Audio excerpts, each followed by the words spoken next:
Proto Indo യൂറോപ്യനും proto Indo ജർമ്മനിക്കും കൂടിയാണ് നമ്മൾ ഈ ഒരു ഓഡിയോയ്ക്കകത്ത് നോക്കാൻ പോകുന്നത്.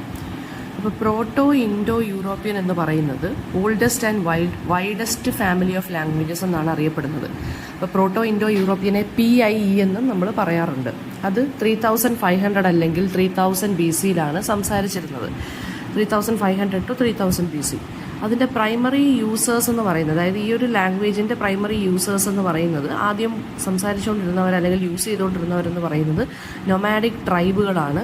അവർ സൗത്ത് ഈസ്റ്റേൺ യൂറോപ്പ് അല്ലെങ്കിൽ സെൻട്രൽ യൂറോപ്പിലായിരുന്നു താമസിച്ചുകൊണ്ടിരുന്നത്.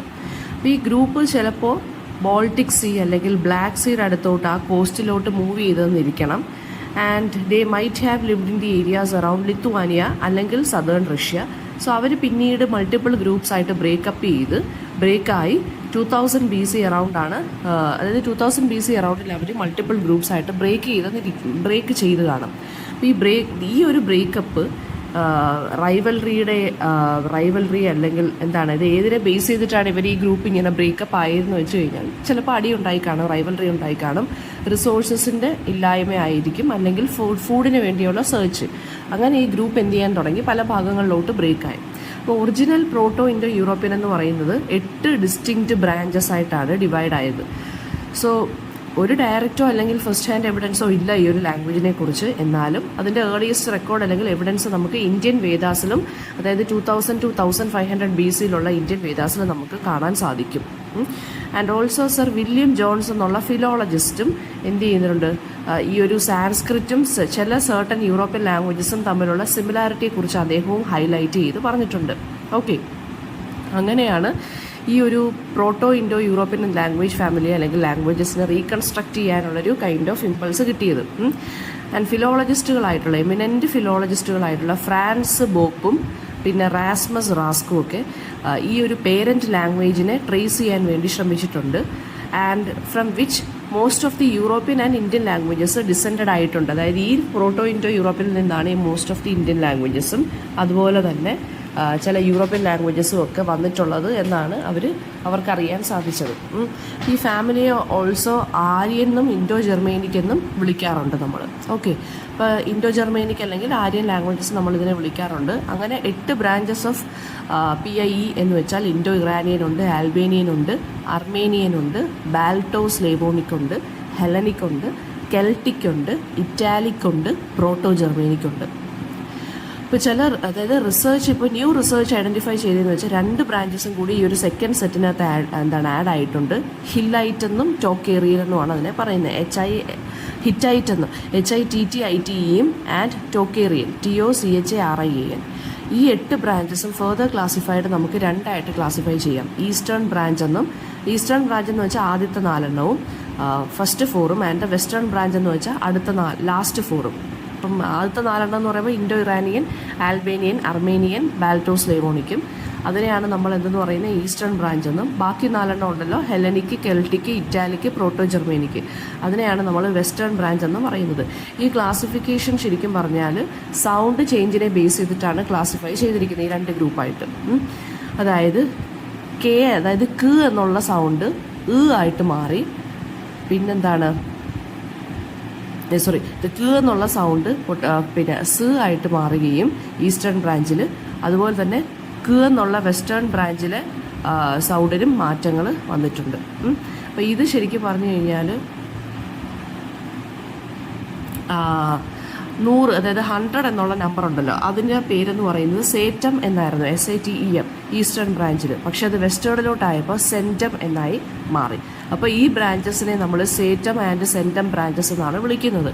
ഓക്കെ, അപ്പോൾ ക്യാരക്ടറിസ്റ്റിക് ഫീച്ചേഴ്സ് എന്ന് പറയുമ്പോൾ ഇതിൻ്റെ ഗ്രാമറാണ് ആദ്യം നമ്മൾ നോക്കാൻ പോകുന്നത്.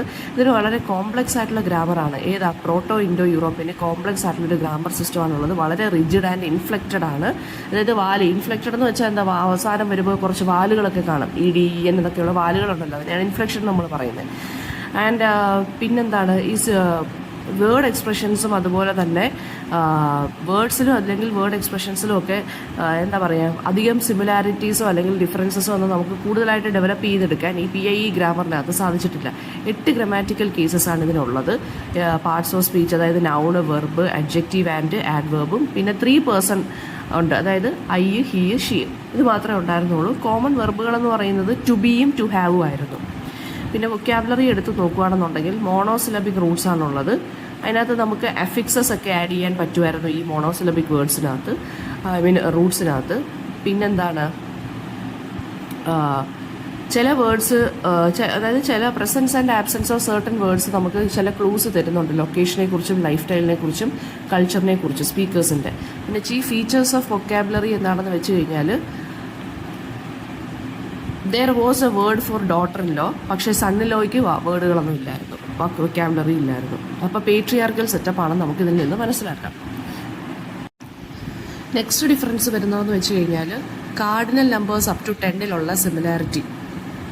ഇപ്പോൾ cardinal numbers up to 10 similarity എന്ന് പറയുമ്പോൾ, ഇപ്പോൾ നേരത്തെ ഞാൻ പറഞ്ഞല്ലോ ഈ ചില പിന്നെ സണ്ണിലോയ്ക്ക് ഡോട്ടർ ലോയ്ക്ക് വേർഡ് ഇല്ലായിരുന്നു, ഡോട്ടർ ലോയ്ക്ക് വേർഡ് ഉണ്ടായിരുന്നു, പക്ഷേ നോട്ട് ഫോർ സണ്ണിലോ എന്നൊക്കെ ഞാൻ ഇങ്ങനെ പറഞ്ഞല്ലോ. അപ്പോൾ അതിനകത്തെന്ന് വെച്ച് കഴിഞ്ഞാൽ ഗ്രീക്ക് ലാംഗ്വേജിനകത്ത്, അതായത് ഈ സിമിലാരിറ്റി എന്ന് വെച്ച് കഴിഞ്ഞാൽ എന്താണ് ഇവിടെ ഉദ്ദേശിക്കുന്നത്, വേറെ ലാംഗ്വേജസുമായിട്ടുള്ള സിമിലാരിറ്റിയാണ് ഇവിടെ ഉദ്ദേശിക്കുന്നത്. പ്രോട്ടോ ഇൻഡോ യൂറോപ്യനും വേറെ ലാംഗ്വേജസുമായിട്ടുള്ള സിമിലാരിറ്റി. ഫോർ എക്സാമ്പിൾ ഗ്രീക്കിനകത്ത് പേറ്റർ എന്നുള്ള വാക്കുണ്ട്, ലാറ്റിനിലും പേറ്റർ എന്നുള്ള വാക്കാണ് ഫാദറിനുള്ളത്, സാൻസ്ക്രിറ്റിൽ പിത, ജർമ്മനിൽ വേറ്റർ, അതുപോലെ തന്നെ പിന്നെന്താണ് ഓൾഡ് ഇംഗ്ലീഷിൽ ഫേഡർ എന്നായിരുന്നു ഫാദറിനെ പറയുന്നത്. മോഡേൺ ഇംഗ്ലീഷിലോട്ടായപ്പോഴാണ് അത് ഫാദർ എന്നായി മാറിയത്. ഇനി അതുപോലെ തന്നെ ആ സിമിലാരിറ്റിയാണ് കാർഡിനൽ നമ്പേഴ്സ് അപ് ടു 10 ഉള്ളത്. ഫോർ എക്സാമ്പിൾ ഗ്രീക്കിൽ 3ക്ക് പകരം 3ക്ക് എന്താണ് പറയുന്നത്, ട്രേസ് എന്നായിരുന്നു, ലാറ്റിനിൽ ട്രേസ് തന്നെ ആയിരുന്നു, സാൻസ്ക്രിറ്റിൽ ട്രീ അല്ലെങ്കിൽ ട്രൈ, ജർമ്മനിൽ അത് ഡ്രൈ എന്നായി മാറി. പിന്നെ ഓൾഡ് ഇംഗ്ലീഷിൽ എന്താണ് 3 എന്നായി, മോഡേൺ ഇംഗ്ലീഷിൽ THREE 3 എന്ന് തന്നെയായി മാറി. സണ്ണ്, മൂണ്, സ്റ്റാർസിനും നൈറ്റിനും ഒക്കെ പേരുകളിലും സിമിലാരിറ്റി ഉണ്ടായിരുന്നു. ഗ്രീക്കിൽ NYCHTA എന്നായിരുന്നു, ലാറ്റിനിൽ നോക്ടസ് ആയിരുന്നു, ജർമ്മനിൽ NACHT, ഓൾഡ് ഇംഗ്ലീഷിൽ NIHT ആയി, പിന്നീട് മോഡേൺ ഇംഗ്ലീഷ് വന്നപ്പോൾ അത് NIGHT നൈറ്റായി മാറി. ഇനി cold, snow, winter, honey and for trees such as birch tree ഉണ്ടല്ലോ, അതുപോലെ തന്നെ oak tree, pine tree, willow tree, ഈ വേർഡ്സ് ഒക്കെ എന്ന് വെച്ച് കഴിഞ്ഞാൽ സജസ്റ്റ് ദാറ്റ് എന്താണ്, ഈ ഇൻഡോ യൂറോപ്യൻ ഗ്രൂപ്പ് എന്ന് പറയുന്നത് could have been living in cold climatic റീജിയൻസിലായിരിക്കും അവർ ജീവിച്ചിരുന്നത്. എന്നുവെച്ചാൽ അവർക്ക് ഒരുപാട് വിൻ്റർ വൊക്കാബുലറീസും ട്രീയുടെ വൊക്കാബുലറിയൊക്കെ, അതായത് വിൻ്റർ സീസണിൽ മാത്രം വിൻ്റർ ഏരിയാസിൽ ലാൻഡ്സ്കേപ്പിൽ കാണുന്ന ട്രീസിനൊക്കെ ആയിരുന്നു അവർക്ക് പേരുണ്ടായിരുന്നത്. പിന്നെന്താണ് കൗ, ഷീപ്പ്, ഗോട്ട്, പിഗ്, ഹോഴ്സ്, അതുപോലെ തന്നെ ചില ഗ്രെയിൻസ് ആൻഡ് ചില വെജിറ്റബിൾസിനും എന്തായിരുന്നു അവർക്ക് പേരുണ്ടായിരുന്നു. സോ അതെന്താണ് അഷ്വർ ചെയ്യുന്നതെന്ന് വെച്ചാൽ ഗ്രൂപ്പ് എന്ന് പറയുന്നത് മീറ്റ് ഈറ്റേഴ്സ് ആയിരുന്നിരിക്കണം എന്നാണ് ഇത് അഷ്വർ ചെയ്യുന്നത്. അടുത്തത് പ്രോട്ടോ ജർമേനിക്കാണ്. പ്രോട്ടോ ജർമേനിക്ക് എന്ന് പറയുന്നത് പ്രോട്ടോ ഇൻഡോ യൂറോപ്യൻ്റെ ഒരു പ്രോമിനൻ്റ് ബ്രാഞ്ചാണ്. ജർമേനിക്ക് എന്നുള്ള വാക്ക് ശരിക്കും പറഞ്ഞാൽ കെൽട്ടിക് വേർഡ് ആയിട്ടുള്ള ജെർമോ, അതായത് ഹോട്ട്, ജർമ്മനിയിലുള്ള ഹോട്ട് സ്പ്രിങ്സിനെയാണ് നമ്മൾ ജെർമോ എന്ന് പറയുന്നത്. അല്ലെങ്കിൽ ലാറ്റിൻ ആവുമ്പോൾ ജെർമേനസ്, അതായത് ജെനുവിൻ എന്നുള്ള വേർഡിൽ നിന്നായിരിക്കാം വന്നിട്ടുള്ളത്. പ്രോട്ടോ ജർമേനിക്കിനെ നമ്മൾ ട്യൂട്ടോണിക് ബ്രാഞ്ച് എന്നാണ് വിളിക്കുന്നത്. അവർക്ക് അതിൻ്റെ കുറച്ച് ഫീച്ചേഴ്സ് എന്താണെന്ന് വെച്ചാൽ സിംപ്ലിഫൈഡ് ആയിട്ടുള്ള ഇൻഫ്ലക്ഷണൽ സിസ്റ്റമാണ് ഉള്ളത്. സ്ട്രോങ് ആൻഡ് വീക്ക് വെർബുകളുണ്ട്, സ്ട്രോങ് ആൻഡ് വീക്ക് അഡ്ജക്റ്റീവ്സ് ഉണ്ട്. പിന്നെ അതിനകത്ത് വരുന്നത് ഗ്രിംസ് ലോ വരുന്നുണ്ട്, വെർണേഴ്സ് ലോ വരുന്നുണ്ട്, സ്ട്രെസ്സിൻ്റെ ഫിക്സിങ് വരുന്നുണ്ട്, വൊക്കാബുലറി വരുന്നുണ്ട്. സിംപ്ലിഫൈഡ് ഇൻഫ്ലക്ഷൻസ് എന്ന് വെച്ചാൽ എന്താണ്, ഈ പ്രോട്ടോ ജർമ്മനിക്ക് പ്രോട്ടോ ഇൻഡോ യൂറോപ്പിനെ പോലെ ഇൻഫ്ലക്റ്റഡ് ലാംഗ്വേജ് ആയിരുന്നു. സോ അതുകൊണ്ട് തന്നെ വേർഡ് ഓർഡറിന് വലിയ ഇമ്പോർട്ടൻസ് ഒന്നും ഇല്ലായിരുന്നു. ഈ ഇൻഫ്ലക്ഷൻ്റെ എൻഡിങ്സ് എന്ന് പറയുന്നത് clearly defined the function of A word. ഒരു വേർഡിൻ്റെ ഫംഗ്ഷൻ അല്ലെങ്കിൽ മീനിങ്ങിനെ ഡിഫൈൻ ചെയ്യുന്നത്, ആ ഫംഗ്ഷനെ ഡിഫൈൻ ചെയ്യുന്നത് ആ വേർഡ് എങ്ങനെയാണ് എൻഡ് ചെയ്യുന്നത് എന്ന് വെച്ചിട്ടായിരുന്നു. So even if the word order change ചെയ്താലും മീനിങ് സെയിം ആയിട്ട് തന്നെ നിൽക്കും. കാരണം അവർ മീനിങ്ങിന് ഇമ്പോർട്ടൻസ് ഒന്നും വലുതായിട്ട് വേർഡ് ഓർഡറിന് വലുതായിട്ട് ഇമ്പോർട്ടൻസ് കൊടുത്തിട്ടില്ലായിരുന്നു. അപ്പോൾ PGക്ക്, അതായത് ഈ പ്രോട്ടോ ജർമേനിക്കിന് 5 ഗ്രമാറ്റിക്കൽ കേസസ് ആയിരുന്നു ഉണ്ടായിരുന്നത്. സോ അതായത് ഈ നാച്ചുറൽ ജെൻഡറും ഗ്രാമാറ്റിക്കൽ ജെൻഡറും തമ്മിൽ വലിയ രീതിയിലുള്ള ഡയറക്റ്റ് കറസ്പോണ്ടൻസ് ഒന്നും ഇല്ലായിരുന്നു. For example natural gender female, grammatical gender അതിന് ന്യൂട്രായിട്ടായിരുന്നു നമ്മൾ കാണുന്നത്. അതായത് ദാസ് മാഡ് ചെയിൻ അത് ഗേൾ എന്ന് പറയുന്നു, ദാസ് വെയ്ബ് എന്ന് പറയുന്നത് വുമൺ എന്ന് പറയുന്നു, അത്രയേ ഉള്ളൂ. അല്ലാതെ വേറെ വലിയ ഡിഫറൻസസ് ഒന്നും നമുക്ക് വാക്കിനകത്ത് കാണാൻ സാധിക്കത്തില്ലായിരുന്നു. അഡ്ജക്റ്റീവ്സ് എന്ന് പറയുമ്പോൾ ഈ ഒരു ഇതിന് സ്ട്രോങ് ആൻഡ് വീക്ക് അഡ്ജക്റ്റീവ്സ് ഉണ്ടായിരുന്നു. അതായത് വീക്ക് ഫോം എന്ന് പറയുന്നത് ഡെഫിനറ്റ് ആർട്ടിക്കിളിൻ്റെ കൂടെയോ അല്ലെങ്കിൽ ഡെമോൺസ്ട്രേറ്റീവ്സിൻ്റെ കൂടെയോ അല്ലെങ്കിൽ പൊസസീവ് പ്രൊനൗൺസിൻ്റെ കൂടെയായിരുന്നു. അതർവൈസ് സ്ട്രോങ് ഫോം ആയിരുന്നു, നമ്മൾ സ്ട്രോങ് അഡ്ജക്റ്റീവ് ആയിരുന്നു യൂസ് ചെയ്തുകൊണ്ടിരുന്നത്. ഓൾഡ് ഇംഗ്ലീഷിൽ ഗോഡ് മാൻ എന്ന് വെച്ചാൽ ഗുഡ് മാൻ എന്നായിരുന്നു മീനിങ്, അതിൻ്റെ സ്ട്രോങ് ഫോം. പിന്നെ സേ ഗോഡ മാൻ എന്ന് വെച്ചാൽ ദ ഗുഡ് മാൻ, അത് അതിൻ്റെ വീക്ക് ഫോം. അങ്ങനെയായിരുന്നു പറഞ്ഞുകൊണ്ടിരുന്നത്. അടുത്ത വെർബുകൾ നിങ്ങൾക്ക് എക്സാമ്പിൾ പഠിച്ചിട്ട് പറയാൻ പറ്റത്തില്ല എന്നാണെന്നുണ്ടെങ്കിൽ എന്ത് ചെയ്യുക, അതൊക്കെ വിട്ടേക്കുക. ഓക്കെ, ഇനി വെർബുകൾ എന്ന് പറയുമ്പോൾ പ്രോട്ടോ ജർമേനിക്കിന് സ്ട്രോങ് വെർബുകളായിരുന്നു ഉണ്ടായിരുന്നത്. And eventually it developed weak എന്താ പറയുക ഫോംസ്. വീക്ക് വെർബ്സ് എന്ന് വെച്ച് കഴിഞ്ഞാൽ എന്താണ്, ഇൻഫ്ലക്ഷണൽ സഫിക്സസ് ഉള്ളതായിരുന്നു. ആൻഡ് പ്രോട്ടോ ജർമേനിക്കിന് ടെൻസ് മാർക്കേഴ്സ് ഉണ്ടായിരുന്നു. ടെൻസിനെ കാണിക്കുന്നത് അവർ ഒരു വേർഡ് ടിയിൽ എൻഡ് ചെയ്യുന്നതോ അല്ലെങ്കിൽ ഇ ഡിയിൽ എൻഡ് ചെയ്യുന്നതോ അല്ലെങ്കിൽ ഡിയിൽ എൻഡ് ചെയ്യുന്നതോ ആയിരുന്നു. സ്ട്രോങ് വെർബ്സ് എന്ന് പറയുന്നത് എന്താണ്, അപ്പോൾ അതായത് ഫോർ എക്സാമ്പിൾ ഹെൽപ്പ് എന്നുള്ളതിന് ഹെൽപ്ഡ് ഇ ഡിയിൽ എൻഡ് ചെയ്യുന്നു. കോൾ എന്നുള്ളതിന് കോൾഡ് ഇ ഡിയിലാണ് എൻഡ് ചെയ്യുന്നത്. അതിൻ്റെ ടെൻസിനെയായിരുന്നു കാണിച്ചുകൊണ്ടിരുന്നത്. പിന്നെ ഗ്രാജുവലി അടുത്ത എന്താണ്, വീക്ക് ഫോംസ് എന്ന വീക്ക് വെർബുകൾ പിന്നീട് റെഗുലർ വെർബുകളായിട്ട് മാറുകയും സ്ട്രോങ് വെർബുകൾ ഇറഗുലർ വെർബുകളായിട്ട് മാറുകയും ചെയ്തു. ഈ വൗവൽ ചേഞ്ച് എന്ന് പറയുന്നത്, അതായത് സ്ട്രോങ് വെർബുകളിൽ ഉണ്ടായ വൗവൽ ചേഞ്ചിനെയാണ് നമ്മൾ വൗവൽ ഗ്രഡേഷൻ എന്ന് വിളിക്കുന്നത്. ഇനി fixing of stress, free stress ആയിരുന്നു ഇവർക്കുണ്ടായിരുന്നത്. അതായത് പ്രോട്ടോ ഇൻഡോ ജർമേനിക്കിന് ഫ്രീ സ്ട്രെസ് ആയിരുന്നു ഉണ്ടായിരുന്നത്. അതായത് ആക്സെൻ്റ് അല്ലെങ്കിൽ ഒരു വേർഡിൻ്റെ ആക്സെൻ്റ് എന്ന് പറയുന്നത് ഏത് സിലബലിൽ വേണമെങ്കിലും ഫോളോ ചെയ്യുമായിരുന്നു. പക്ഷേ ഇപ്പം നമുക്ക് അങ്ങനെയല്ല, ഒരു വേർഡിൻ്റെ ഒരു ഫിക്സഡ് ആക്സെൻ്റ് ആണുള്ളത്, ഒരു സിലബലിൽ തന്നെ ആയിരിക്കും അതിൻ്റെ ആക്സെൻറ്റ്. അപ്പോൾ പക്ഷേ പിന്നെ പ്രോട്ടോ ജർമേനിക്കിന് എന്താണ്, സ്ട്രെസ് എന്ന് പറയുന്നത് എന്താണ്, ഇനിഷ്യൽ സിലബലിലായിരിക്കും ഫിക്സ് ചെയ്തിരിക്കുന്നത് in most of the words. അപ്പോൾ ഈ ടെൻഡൻസി ഗ്രാജുവലി എന്ത് ചെയ്തു, സിലബിൾസിൻ്റെ ലോസിന് വഴിയൊരുക്കുകയും എസ്പെഷ്യലി ലോങ് വേർഡ്സിൽ അത് സിലബൽ ലോസ് ഉണ്ടാക്കി. പിന്നെ അടുത്തതെന്ന് പറയുന്നത് ഗ്രിംസ് ലോ ആണ്. ഗ്രിംസ് ലോ ഞാൻ നേരത്തെ പറഞ്ഞു, ഗ്രിംസ് ലോയുടെ കാര്യങ്ങളെല്ലാം ഇന്നലത്തെ ഓഡിയോയ്ക്കകത്ത് ഞാൻ പറഞ്ഞിട്ടുണ്ടായിരുന്നു. ഇനി വെർണേഴ്സ് ലോ എന്താണെന്ന് നോക്കാം. വെർണേഴ്സ് ലോ എന്ന് പറയുന്ന ഡാനിഷ് ഫിലോളജിസ്റ്റ് ആയിട്ടുള്ള കാൾ വേർണർ ആണ് ഗ്രിംസ് ലോയിലുള്ള ഒരു ഡിസ്ക്രിപ്പൻസി മനസ്സിലാക്കുകയും അദ്ദേഹം ഒരു സൗണ്ട് ചേഞ്ചിന്, അതായത് ഒരു സൗണ്ട് ചേഞ്ചിലുള്ള ഒരു കൈൻഡ് ഓഫ് ഡിസ്ക്രിപ്പൻസി പിന്നെ ഗ്രിംസ് ലോയിൽ അദ്ദേഹം കണ്ടുപിടിക്കുന്നു. കാൾ വെർണർ കണ്ടുപിടിക്കുന്നു. അങ്ങനെയാണ് അദ്ദേഹം വെർണേഴ്സ് ലോ കണ്ടുപിടിക്കുന്നത്, പറയുന്ന തിയറി, ആ ഒരു തിയറി കൊണ്ടുവരുന്നത്. സോ ഹി ഇല്ലസ്ട്രേറ്റഡ് എന്താണ് ശരിക്കും പറഞ്ഞു കഴിഞ്ഞാൽ, സെൻറ്റം എന്നുള്ളത് 100 മാറിയല്ലോ വാക്ക്. In accordance with Grimm's law ആണെങ്കിൽ സെൻറ്റത്തിനകത്ത് ക് എന്നുള്ള, അതായത് കെൻറ്റം എന്നാണ് വായിക്കേണ്ടത്, ക് അതാണ് ഹ് ആയിട്ട് മാറിയത് 100 എന്നാണ് അദ്ദേഹം പറയുന്നത്. പക്ഷേ ഈ ഒരു principle did not takes place in the case two എന്നുള്ളതിനകത്ത് ഒരിക്കലും മാറിയില്ല. 100 എന്നുള്ളതിനകത്ത് കെൻറ്റം എന്നുള്ളതിനകത്ത് ക് എന്നുള്ളതാണ് ഹ് ആയി മാറി 100 ആയി മാറി. പക്ഷെ ടു എന്നുള്ള സൗണ്ടിന് അങ്ങനെ ഒരു മാറ്റവും സംഭവിച്ചില്ല. So according to this law two എന്ന് പറയുന്നത് ത് ആയി മാറേണ്ടതായിരുന്നു, പക്ഷേ അത് ഡ് ആയിട്ടാണ് മാറിയത്. 100-നകത്ത് ഡ് ആയിട്ടാണ് അത് മാറിയത്. Okay, this happen due to ആക്സെൻറ്റിൻ്റെ ഇതുകൊണ്ടാണ് ഇത് ഹാപ്പൻ ചെയ്തതെന്നാണ് പറയുന്നത്. വെർണേഴ്സ് ലോ സ്റ്റേറ്റ് ചെയ്യുന്നതെന്ന് വെച്ചാൽ ഈ വോയിസ്ലെസ് ഫ്രിക്കേറ്റീവ്സ് വോയിസ്ഡ് സ്റ്റോപ്പുകളായിട്ട് മാറി.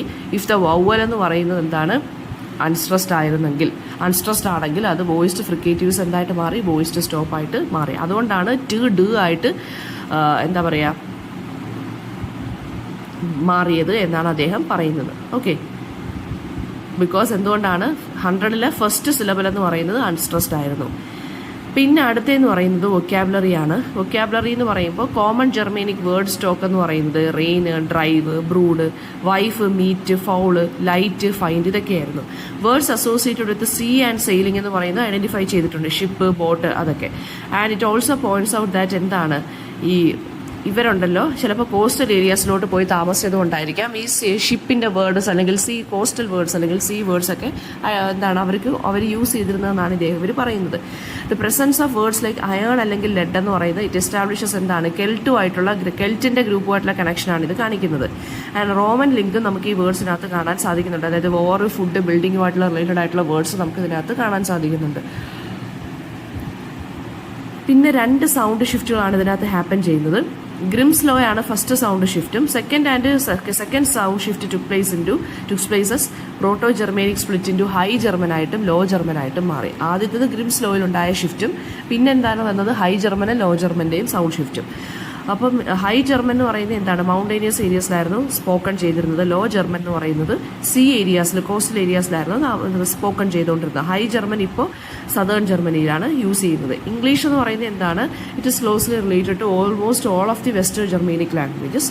ആൻഡ് ഒരുപാട് സിമിലാരിറ്റീസും ഉണ്ട് അല്ലേ ഡച്ചും ഇംഗ്ലീഷും തമ്മിലൊക്കെ. അതായത് വാട്ടർ, 20, വൈഫ്, അതൊക്കെ തമ്മിൽ ഒരുപാട് സിമിലാരിറ്റീസും ഉണ്ട്. പിന്നെ ഇതാണ് പ്രോട്ടോ ജർമേനിക്കും പ്രോട്ടോ ഇൻഡോ യൂറോപ്പിനും തമ്മിലുള്ള ഡിഫറൻസസും സിമിലാരിറ്റീസും ഒക്കെ. പിന്നെ വെർണേഴ്സ് ലോയും നിങ്ങൾ നോക്കി വെക്കുക. നോട്ട്സ് വേണം എന്നുണ്ടെങ്കിൽ കമൻറ്റ് സെക്ഷനിൽ ചോദിച്ചാൽ മതി.